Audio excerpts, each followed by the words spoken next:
অনেক দিন পর আবারও ভিডিও নিয়ে এসেছি। বিয়ের ভিডিওগুলো এক এক করে তোমাদের সাথে শেয়ার করব। এতগুলো দিন আমি ছাড়তে পারিনি, ল্যাদ, গায়ে ব্যথা, পায়ে ব্যথা এইসব করেই চললো। যাকে যেদিন তিনি আইবুড়ো ভাত ছিল সেদিন কিন্তু দিদি ভাইয়েরও স্বাদ ছিল। একদিনেই দুটো অনুষ্ঠান কিন্তু ছিল। সুন্দর করে সমস্ত অনুষ্ঠান কমপ্লিট হয়েছে। আর এদিকে যখন খাওয়া দাওয়া করতে যাচ্ছি তখন দেখছি তিন্নিকে প্রথমে চিংড়ির টুকরোটাই মুখে দিয়েছে, কারণ সব থেকে ফেভারিট হচ্ছে চিংড়ি মাছ। সাজানো গোছানো জায়গাটা তৃপ্তি করে ঠিক মতো খাওয়া যায় না, সেই জন্য বসলো এবার চেয়ার টেবিলে। ও কিছু খেলো, বাকি আমরা এদিক ওদিক করে ভাগাভাগি করে সব খেয়ে নিলাম। প্রথমে মুগের ডাল, বেগুনি ভাজা, আর ছিল বাঁধাকপির ঘন্ট, মাছের মাথা দিয়ে একটা তরকারি, চিংড়ি মাছের মালাইকারি। দারুণ ছিল খেতে। বড় চিংড়ি না কিন্তু, ছোট চিংড়ি, কিন্তু দুর্দান্ত ছিল খেতে।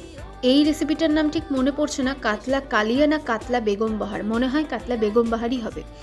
আর এদিকে ছিল চাটনি, পাঁপড়, মিষ্টি আর পায়েস। চলো ভিডিওটা এখানে শেষ করছি, দেখা হচ্ছে নেক্সট ভিডিওতে। টাটা।